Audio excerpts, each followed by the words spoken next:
Bom, pessoal, boa noite a todos. Me chamo Edmilson, sou professor do curso de matemática da UESP, do campus de Oeiras. Nós vamos dar início hoje ao nosso curso de extensão de matemática básica, né, onde esse curso terá a duração de 3 semanas. A primeira semana ficará a cargo do professor Edmilson, no caso eu. A segunda semana será de responsabilidade do professor Tássio e a terceira semana ficará a cargo do professor Gustavo. Como é que vai funcionar esse nosso curso, né? Nós mapeamos alguns conteúdos que nós percebemos que os alunos tinham dificuldade, né? Alguns conteúdos da área de matemática básica, conteúdos que são conteúdos do ensino fundamental, alguns conteúdos do ensino médio, né?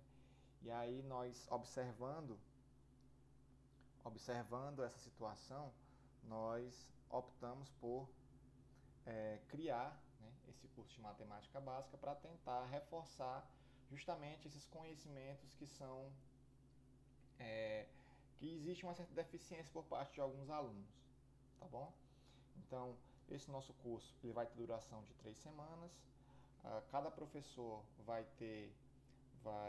ficar responsável por um conteúdo, né, por alguns conteúdos a serem ministrados. Serão passadas atividades para os alunos. Essas atividades serão repassadas para os alunos lá no Google Classroom, né? E também será cobrada a entrega de algumas atividades, né? Os certificados. Cada um dos alunos vai ter direito a um certificado de 60 horas, se não me engano, tendo que, para conseguir de fato esse certificado, você tem que ter participação nas aulas e também, né, realizar as atividades que a gente propor ao longo desse curso, tá bom? Então vamos iniciar. Eu vou espelhar aqui a tela do meu tablet, que vai ser a nossa lousa, né? Vai ser a nossa lousa.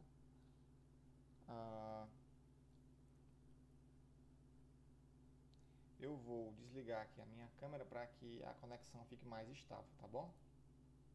Então, eu vou desligar aqui a câmera. Todo mundo já está vendo na tela do tablet. E aí nós estamos com o nosso conteúdo de conjuntos numéricos, né? O conteúdo que eu ficarei responsável compreende conjuntos numéricos e também, né, a parte de potenciação e de radiciação, tá bom? Então, nós vamos dar início, né? Nós vamos dar início à nossa aula falando um pouco sobre os conjuntos numéricos, né? Iniciando com o conjunto mais simples possível, que é o conjunto dos números naturais. O conjunto dos números naturais, né, ele é composto pelos seguintes elementos: 0, 1, 2, 3 e assim por diante. É o conjunto que tem como finalidade contar, né? E ele está associado a quantidades positivas, né, a quantidades naturais, número de elementos, números positivos, né? O símbolo que a gente vai estar utilizando para denotar esse conjunto é esse n, tá? E a gente vai representar sempre o conjunto dos números naturais entre chaves, né? Então você tem aí que o conjunto dos números naturais ele é formado pelo 0, pelo 1, pelo 2, 3 e assim por diante, tá bom?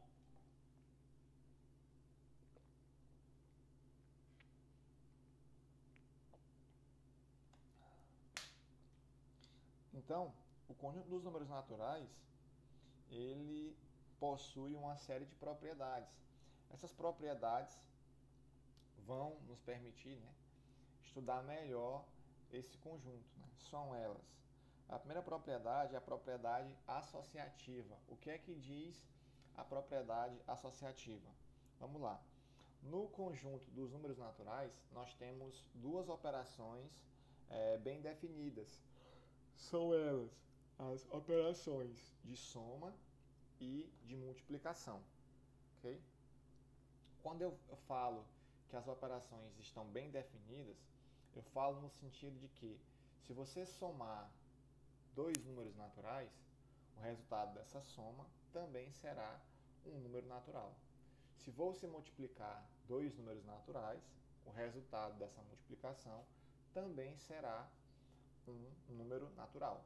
Dessa forma, você tem que o conjunto dos números naturais ele é um conjunto fechado em relação às operações de soma e de multiplicação, ok? Então, inicialmente, faremos as operações relacionadas à adição, à soma. Por isso, esse índice A, tá bom? Esse A está relacionado à adição. Então, a primeira propriedade que a gente vai comentar é a propriedade associativa. O que é que diz a propriedade associativa?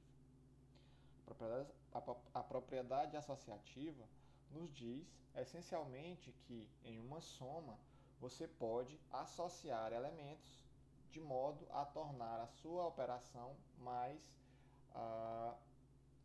mais viável. Por exemplo, você tem a soma de 3 elementos, A, B e C. Nessa soma, você pode fazer o uso da associação, adicionando primeiro 2 elementos e posteriormente um terceiro. Então eu posso inicialmente somar A mais B, pegar o resultado dessa soma e somar com o número C. Ou eu posso inicialmente somar B mais C e o resultado dessa soma eu adiciono o número A. A propriedade associativa me diz que essas operações são iguais. Então você pode, ao somar números, associar da maneira que você achar conveniente. Okay? Essa propriedade ela vale para quaisquer números A, B e C naturais. Tá bom? Então, a primeira propriedade, a propriedade A1, é a propriedade associativa. Em seguida, nós temos a propriedade A2, que é a propriedade comutativa. O que é que significa comutar do ponto de vista informal? Quando você fala que algo comuta, você está dizendo, de maneira informal, que a ordem não importa. E é exatamente isso que acontece aqui. Nós temos que a ordem de uma soma, se você soma A com B, ou se você soma B com A, ambas as operações proporcionarão o mesmo resultado. Essa soma, ela independe da ordem que você utiliza, por isso desse nome comutativo.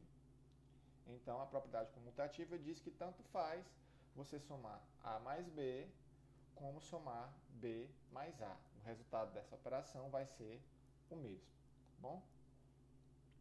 A propriedade A3 é a propriedade do elemento neutro. O que é o elemento neutro? O elemento neutro é aquele que na operação de adição ele não proporciona nenhuma mudança na soma. Ele não traz consigo nenhum valor. Ou seja, se você adicionar um número com o elemento neutro, o resultado dessa operação será o próprio número. E no caso da adição, nós sabemos que o elemento neutro é exatamente o número zero. Então, nós sabemos que dado qualquer número A, um número natural, se você somar esse A com o número zero, o resultado dessa soma será o próprio número A, uma vez que o zero é o elemento neutro da soma. Bom? Aí nós passamos agora a trabalhar com as propriedades da multiplicação, certo? E a primeira propriedade, a propriedade M1, é a propriedade associativa. O que é que diz a propriedade associativa? Ora, se na propriedade associativa em relação à adição você poderia, em uma operação de 3 números, inicialmente somar 2, adicionar 2 números e depois adicionar um terceiro, a propriedade associativa na multiplicação vai ter o mesmo raciocínio. Você vai ter uma multiplicação de 3 números, você pode inicialmente multiplicar 2 deles e em seguida multiplicar o resultado desse primeiro produto com o terceiro. E essa associação ela pode ser feita em qualquer ordem. Então, se você tem o produto de A vezes B vezes C, você pode multiplicar inicialmente A vezes B e pegar o resultado dessa multiplicação e multiplicar com C, como também pode multiplicar inicialmente B e C e pegar o resultado dessa multiplicação e multiplicar por A. Além disso, você pode também multiplicar A com C e pegar o resultado desse produto e multiplicar por B, ok? Então, na propriedade associativa, em relação à multiplicação, você pode associar os produtos da maneira que você achar conveniente, tá ok? Então, vamos para a próxima propriedade, a propriedade comutativa. A propriedade comutativa na adição me diz que a ordem em que eu somo os elementos, ela não importa, uma vez que o resultado será o mesmo. A propriedade comutativa na multiplicação também traz consigo a mesma ideia, né? O mesmo raciocínio.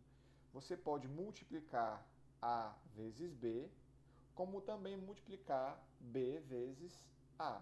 O resultado desse produto será o mesmo, ok? Uma vez que, como a gente até conhece a propriedade comutativa como dizer popular, né? A ordem dos fatores não altera o produto, né? Então, você tem que, nesse caso, né, tanto faz você multiplicar A vezes B, como multiplicar B vezes A, tá bom? Então, é isso que diz a propriedade comutativa.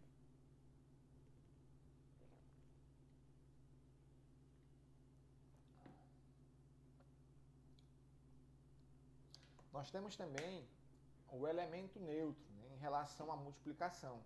Quem é o elemento neutro em relação à multiplicação? Né? É aquele elemento que, ao multiplicar, né, ao participar de uma operação de multiplicação, ele não vai interferir no resultado. Ou seja, A vezes o elemento neutro da multiplicação é igual ao próprio A. E nós sabemos que esse elemento neutro, no caso dos números naturais, ele é o número 1. Ou seja, tanto faz, né, fazer A vezes 1 como 1 vezes A, o resultado dessa multiplicação sempre será o número A, uma vez que o número 1, né, é o elemento neutro da multiplicação. Tá bom? E a propriedade D, né, é uma propriedade um pouco diferente, é uma propriedade que vai misturar tanto a multiplicação como a adição. E ela diz exatamente o seguinte, né, é a distributividade da multiplicação relativamente à adição. O que que significa? Que se você tem um produto, né, entre um número e uma soma, você pode associar, né, associar esse elemento que está multiplicando com cada um dos elementos da soma. Então, se eu tenho A vezes B mais C, isso é A vezes B mais A vezes C. Então, essa é a distributividade da multiplicação relativamente à adição, ok? E aí, nós passamos agora a trabalhar com um conjunto um pouco maior, que é o conjunto dos números inteiros, né? O conjunto dos números inteiros é um conjunto que é formado tanto pelos números positivos, né? Ou seja, os naturais estão contidos dentro dos números inteiros, mas também nós temos a adição de números que são negativos, né? Então você tem ali menos 5, menos 4, menos 3, menos 2, menos 1, e essa reta ela segue de forma infinita para o lado negativo. Então você tem dos números negativos infinitamente grandes até chegar ali no menos 5, menos 4, menos 3, menos 2, menos 1, 0, 1, 2, 3, e aí ela segue também indefinidamente rumo, né, ao infinito positivo, né, que seriam os números que são muito grandes, números positivos, certo? Então, nós representamos os números inteiros com a letra Z, certo? E aqui nós temos exatamente, né, entre chaves os elementos que fazem parte desse conjunto, né, que é o conjunto dos inteiros. Graficamente, a gente pode enxergar o conjunto dos inteiros como sendo essa inclusão aí, ó. Você tem um conjunto maior, que é o conjunto dos inteiros, e você tem o conjunto dos naturais morando, né, dentro do conjunto dos inteiros. Isso significa dizer que todo número que é natural também é um número inteiro. Já a recíproca, ela não vale, né? Por quê? Porque eu posso ter números que são inteiros, que não são necessariamente números naturais. Por exemplo, o número menos 1. O número menos 1 ele faz parte do conjunto dos números inteiros, mas ele não é um número natural, uma vez que ele é negativo, tá bom? Aí nós temos algumas notações para o conjunto dos números inteiros, né? Destaquei elas aqui, ó. A primeira delas é o Z+, né? Os Z+, são os inteiros não negativos, né? Que é o conjunto formado pelo 0, pelo 1, pelo 2, pelos 3 e segue de forma indefinida, né? Se você observar, esse conjunto é exatamente o conjunto dos números naturais. Então, nós temos que o Z+, né, é igual ao conjunto dos números naturais. Quem seria o Z-? Né? O Z- é exatamente o conjunto formado pelos inteiros que não são positivos. Ou seja, são os números que são negativos juntamente com o zero. Né? Lembrando que o zero ele não é nem positivo e nem negativo. Tá bom? Por fim, nós temos o Z asterisco. Né? Esse asterisco, ele de um modo geral, ele representa os elementos daquele referido conjunto que são não nulos, certo? Que são não nulos. Então, o que acontece? Sempre que você vir, né? Sempre que você vê esse asterisco em algum conjunto, né? Lembre-se que naquele conjunto você está desconsiderando o zero ou o elemento neutro. Né? A gente sabe que se nós mudarmos o universo do conjunto que a gente está trabalhando, o elemento neutro ele muda. Professor, você pode dar um exemplo? Sim. Por exemplo, o conjunto das matrizes. Se eu estivesse trabalhando com matrizes, né, aí eu colocasse um determinado conjunto com um asterisco, eu estaria excluindo daquele conjunto a matriz nula, né, e não o elemento zero, tá bom? Então esse asterisco, de um modo geral, ele representa a exclusão do elemento neutro daquele conjunto. Como a gente está trabalhando com números inteiros, o elemento neutro no conjunto dos números inteiros é exatamente o zero, tá bom? Mas fiquem atentos nessa observação, perfeito? Em relação às propriedades, né, uma propriedade que ganha-se, digamos assim, com os números inteiros é a questão do elemento simétrico, né, simétrico ou oposto. O que viria a ser o elemento simétrico ou oposto? Eu vou ler para vocês como é que está escrita a propriedade e em seguida a gente faz um comentário, tá bom? Então, assim, dado A, um número inteiro, existe um número inteiro B, de modo que A mais B é igual a B mais A, que é igual ao elemento neutro. Né? Então, a propriedade A4 me diz exatamente que todo número inteiro possui um simétrico ou um oposto. Né? Aí, nós chamamos, né, esse elemento oposto de esse B, né, que existe, né, que dado um número inteiro vai existir um outro, né, esse B ele é chamado de simétrico ou de oposto. E a gente costuma usar a notação, dado um elemento A, o simétrico de A ou o oposto de A gente costuma representar por menos A.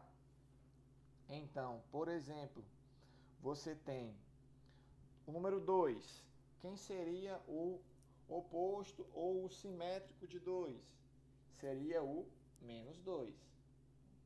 Quem é o oposto de 5? Menos 5. Quem é o oposto de menos 3? O oposto de menos 3 é menos 3. Aí você faz o jogo de sinal, menos por menos, mais. Então, o oposto de menos 3 é mais 3. Tá bom?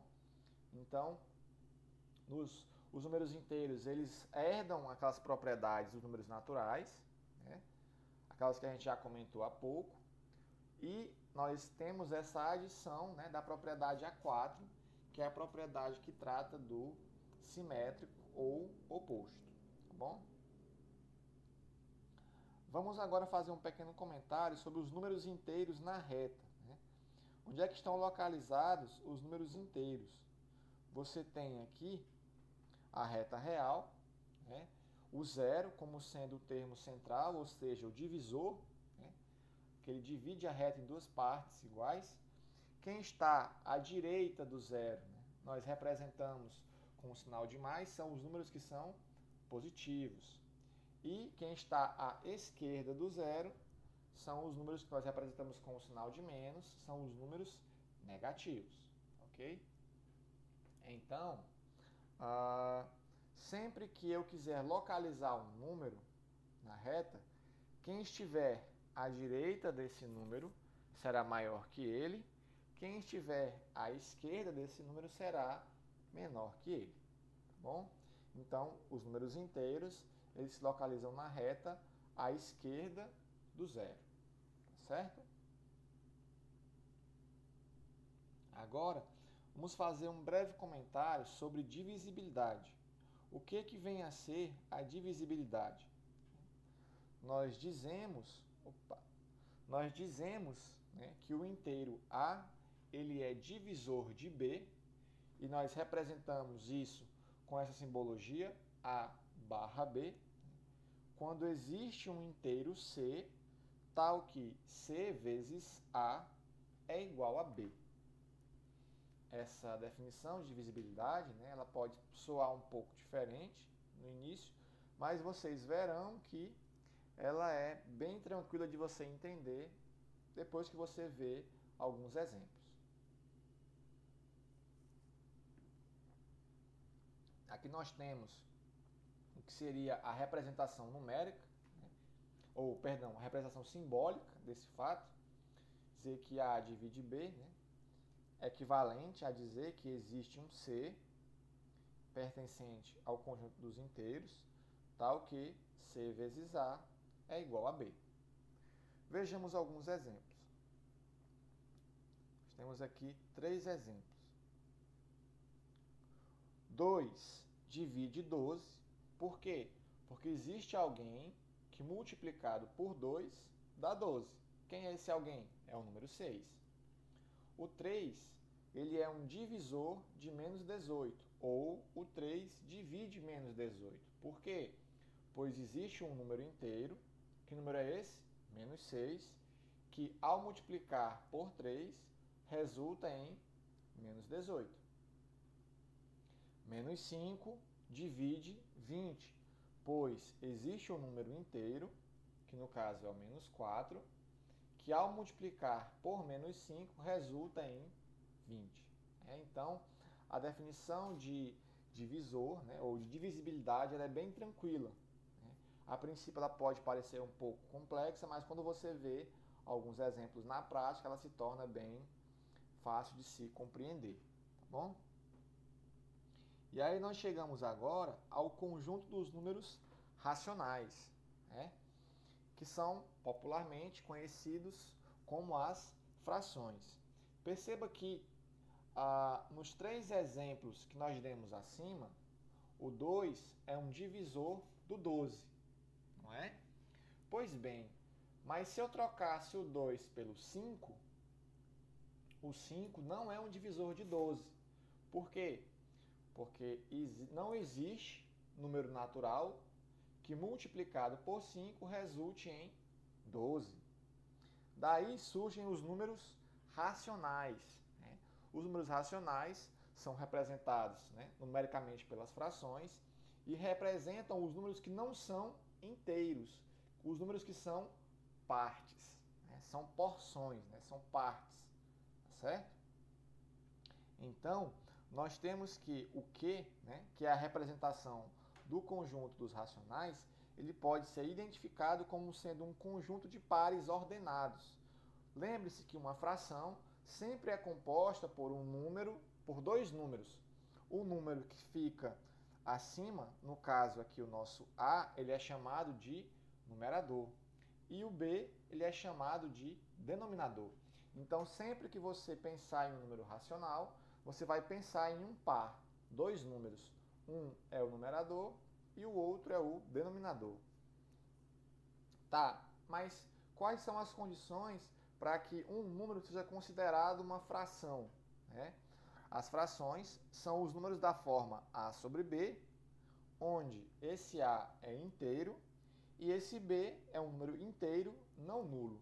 Então, na fração, o A pode assumir qualquer valor inteiro e o B qualquer valor inteiro não nulo.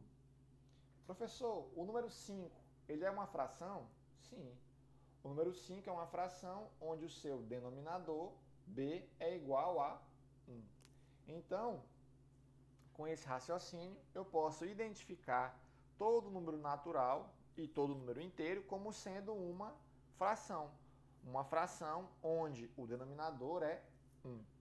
Então, quando você se deparar com uma situação onde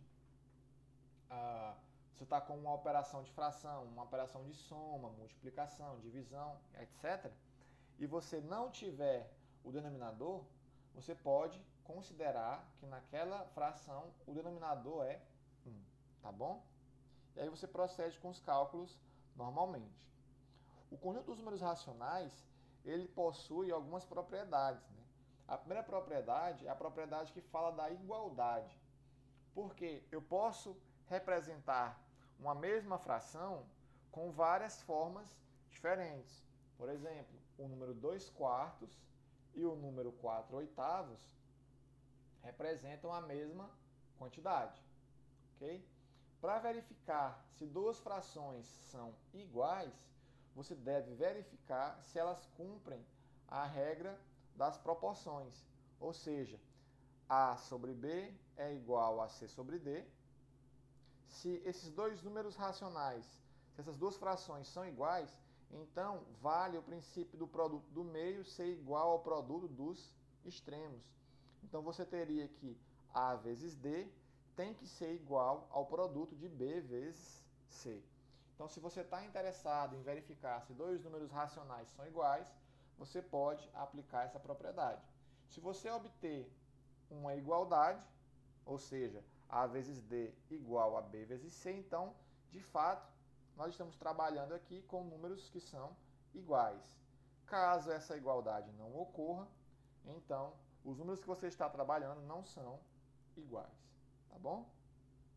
Aqui nós temos dois exemplos, né, onde nós temos dois números que são iguais, né, que é o 2 sobre 7 ou 2 sétimos igual ao 16/56 avos, né? Então, vale a propriedade do produto do meio ser igual ao produto dos extremos, né? Em ambos os casos, nós obtivemos o valor 112. E no item 2, nós temos um exemplo onde não ocorre a igualdade, ou seja, esses dois números racionais, eles não representam a mesma quantidade, tá bom? Eles não representam a mesma quantidade. Aí nós vamos ter duas operações básicas, a adição e a multiplicação. Como é que é feita a adição de dois números racionais? Da forma como está expresso aqui na nossa tela, né? E a multiplicação também é feita dessa forma. Você faz a multiplicação do numerador com o numerador, denominador com o denominador, tá bom? Então vamos seguindo. E aí nós temos a relação de inclusão como expressa anteriormente, né? Agora a nossa relação ela aumentou um pouquinho. Você tem os naturais dentro dos inteiros e esses, por sua vez, estão contidos dentro dos números racionais, tá bom? Então, todo número natural é inteiro, todo número natural é racional, todo número inteiro é racional. Logicamente, não vale a recíproca. Existem números que são racionais, que não são necessariamente nem inteiros e nem naturais. Perfeito? Vamos adiante. As propriedades A1, A2, A3, A4, M1, M2, M3 e a propriedade D, elas valem também nos racionais. Essas propriedades são herdadas do fato dos naturais e dos inteiros estarem contidos dentro dos racionais. Vamos ver agora quais são as propriedades que são adicionadas, tá ok? Então, a primeira propriedade, a propriedade M4, é a propriedade do elemento inverso em relação à multiplicação. Né? Então,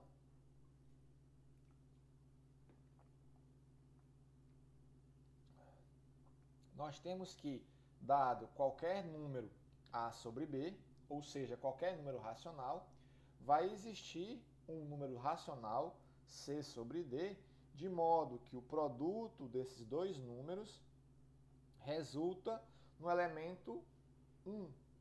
Não é isso? Resulta no elemento 1. Nós temos o C sobre D como sendo um inverso multiplicativo do número racional A sobre B. Essa propriedade, né, do inverso multiplicativo, ela surge nos racionais para suprir, né, uma lacuna que é deixada lá nos inteiros. Por exemplo, o número 2, né, é um número inteiro e ele não possui inverso multiplicativo dentro dos números inteiros. O inverso multiplicativo de 2, nós sabemos que é 1 sobre 2 e que esse número não é inteiro. Então, essa propriedade M4, ela é incorporada, né, quando você expande o seu ambiente, saindo dos números inteiros e entrando dentro dos números racionais. Né? E aí nós temos como identificar o inverso aditivo de qualquer elemento. Né? Fazendo uma continha simples, você vai chegar que o C necessariamente tem que ser igual ao B e que o D necessariamente tem que ser igual ao A. Né? Ou C igual a menos B e D igual a menos A. Né? Então, se o C e o D assumem esses valores, nós temos que o produto de A sobre B vezes C sobre D resultará no número 1. Né? Nós temos uma continha, né, onde nós verificamos na prática que essa soma é igual a 1. Tá bom? Então, como conclusão, nós temos que o inverso multiplicativo do número A sobre B é B sobre A. Né? De um modo geral, o inverso de A sobre B é 1 sobre A sobre B. Okay? E isso, por sua vez, é igual a B sobre A. Tá bom? Então, sempre que eu quiser, dado um número racional, eu quiser encontrar quem é o seu inverso multiplicativo, basta eu inverter a ordem da fração. Então, quem é numerador passa a ser denominador, quem é denominador passa a ser numerador. Tá bom? Seguindo um pouquinho adiante, a gente passa a falar sobre representação decimal. Né? O que é que viria a ser a representação decimal? Na representação decimal, nós temos a presença das vírgulas, né? Que são números que podem ser expressos como frações, cujo denominador é um número de base 10. Por exemplo, o número 3, ele pode ser expresso como sendo 3 dividido por 10 elevado a 0. Né? A fração 1 sobre 2, ou 1 meio, né, pode ser expressa em sua representação decimal como sendo 0,5, e 0,5, por sua vez, pode ser expresso como 5 sobre 10. Né? De forma análoga, 1 sobre 20 é 0,05 em representação decimal. E 0,05 pode ser representado por 5 sobre 100, né, que é equivalente a 5 sobre 10 ao quadrado. Né? Então, a representação decimal dos números racionais é a representação deles com números com vírgula. E esses, por sua vez, podem ser representados por frações com base 10. Por isso esse nome decimal. Ok? Dentro desse universo da representação decimal, nós temos as chamadas dízimas periódicas. O que são as dízimas periódicas? São números racionais que, ao serem transformados para sua representação decimal, apresentam um certo padrão de comportamento, com uma quantidade de números se repetindo de forma indefinida após a vírgula. Como exemplo, nós temos o número 1/3, que ao ser colocado na sua forma decimal seria 0,33333, e esse 3 se repete de forma indefinida. Nós temos o número 2/7, que ao ser colocado em sua representação decimal, ele apresenta um padrão de repetição, ou seja, ele é 0,285714, 28, 57, 14, 28, 57, 14, e assim ele vai se repetindo. Nós temos o número 11/6, que tem como representação decimal o 1,83333, né? O 3 se repetindo aí de forma indefinida, né? Todos os números racionais que apresentam esse comportamento ao serem colocados na sua representação decimal são chamados de dízimas periódicas. Existem aqueles números que não conseguem, ou que ao serem colocados em sua representação decimal não apresentam um padrão. Esses, por sua vez, são chamados dízimas não periódicas. Como exemplo de dízimas não periódicas, nós temos o famoso número π, que possui infinitas casas, né, sem um padrão de comportamento. Nós temos o número de Euler, né, que é uma constante bastante presente na natureza. Nós temos, por exemplo, a raiz de 2, raiz de 3, raiz de 5, raiz de 7. E, de um modo geral, você tem que a raiz quadrada de qualquer número primo também é uma dízima não periódica. Ok? Então, nós temos que, se todo número racional pode ser expresso como uma dízima periódica, as dízimas não periódicas formam um conjunto que não é um conjunto de números racionais, ou seja, formam um conjunto que não está contido ou não possui interseção com o conjunto dos números racionais. E aqui, né, nós damos o nome desse referido conjunto, né? Os elementos acima, ou seja, as dízimas não periódicas, constituem o conjunto dos números chamados irracionais, ok? O conjunto dos números irracionais. Pessoal, o conjunto dos números irracionais, ele é um conjunto onde as operações não são bem definidas. Como assim, professor, não são bem definidas? Nós vimos até o momento que o conjunto dos números naturais, se você faz uma soma ou uma multiplicação, o resultado dessa operação de soma ou de multiplicação será um número natural. Vale também para os inteiros e vale também para os números racionais. No caso dos números irracionais, nós temos que as operações de soma e de multiplicação não necessariamente resultarão em um elemento dentro do conjunto. Por exemplo, eu posso pegar dois números irracionais, somar, e essa soma resultar ainda em um número irracional, mas também resultar em um número que não é irracional. Por exemplo, se eu somo o número raiz de 2 com o número π, o resultado dessa soma vai ser uma dízima não periódica. Ou seja, o resultado dessa soma ainda é irracional. Mas se eu pego o número raiz de 2 e somo com o menos raiz de 2, o resultado dessa soma vai dar 0. E 0 é um número natural, ou melhor ainda, racional. Não é? Então nós vimos aí que a soma saiu do conjunto, né? A soma resultou em um elemento que acabou saindo do conjunto. Professor, e o produto?